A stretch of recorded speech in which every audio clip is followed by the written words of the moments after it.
शीतला अष्टमी कथा। एक गांव में ब्राह्मण दंपति रहते थे। दंपति के 2 बेटे और 2 बहुएं थीं। दोनों बहुओं को लंबे समय के बाद बेटे हुए थे। इतने में शीतला सप्तमी, जहाँ अष्टमी को पर्व मनाया जाता है, घर में पर्व के अनुसार ठंडा भोजन तैयार किया। दोनों बहुओं के मन में विचार आया कि यदि हम ठंडा भोजन लेंगे तो बीमार होंगी। बेटे भी अभी छोटे हैं। इसको विचार के कारण दोनों बहुएं ने तो पशुओं के दाने तैयार करने के बर्तन में गुपचुप 2 बाटी तैयार कर ली। सास बहू शीतला की पूजा करके आई। शीतला माता की कथा सुनी। बाद में सास तो शीतला माता के भजन करने के लिए बैठ गई। दोनों बहुएं बच्चे रोने का बहाना बनाकर घर आई।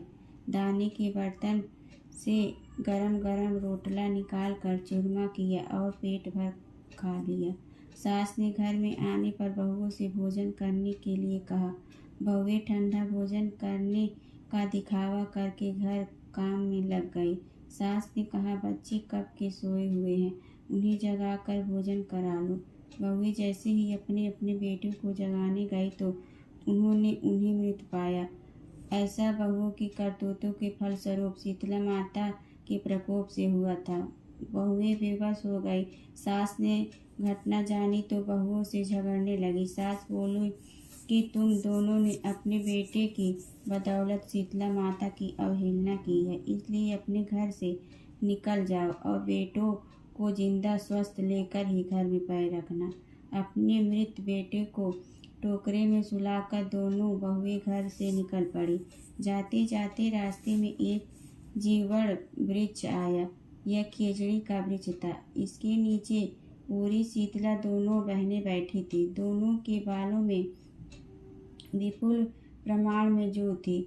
बहुओं ने थकान का अनुभव किया था। दोनों बहुएं ओरी और शीतला के पास आकर बैठ गई। उन दोनों ने शीतला ओरी के बालों से खूब सारी जू निकाली। जूओं का नाश होने से ओरी और शीतला ने अपने मस्तक में शीतलता का अनुभव किया। कहा, तुम दोनों ने हमारे मस्तक को शीतल ठंडा किया है, वैसे ही तुम्हें पेट की शांति मिली। दोनों बहुएं एक साथ बोली कि पेट का दिया हुआ ही लेकर हम मारी मारी भटकती है, परंतु शीतला माता के दर्शन हुए नहीं है। शीतला माता ने कहा कि तुम दोनों पापनी हो, दुष्ट हो, दुराचारी हो, तुम्हारा तो मुँह देखने भी योग्य नहीं है। शीतला सप्तमी के दिन ठंडा भोजन करने के बदले तुम दोनों ने गर्म भोजन कर लिया। यह सुनते ही बहुओं ने शीतला माता जी को पहचान लिया। देवरानी जेठानी ने दोनों माताओं का वंदन किया। गिड़गिड़ाते हुए कहा कि हम तो भोली भाली हैं, अनजाने में गर्म खा लिया था। आपके प्रभाव को हम जानती नहीं थी। आप हम दोनों को क्षमा करें। पुनः ऐसा दुष्क्रिय हम कभी नहीं करेंगे। उनके पश्चात भरे वचनों को सुनकर दोनों माताएं प्रसन्न हुई। शीतला माता ने मृतक बालकों को जीवित कर दिया। बहुएं तब बच्चों के साथ लेकर आनंद से पुनः गांव लौट आई। गांव के लोगों ने जाना कि दोनों बहुओं को शीतला माता के साक्षात दर्शन हुए थे। दोनों को धूमधाम से स्वागत करके गांव प्रवेश कराया। बहुओं ने कहा, हम गांव में शीतला माता के मंदिर का निर्माण करवाएंगे।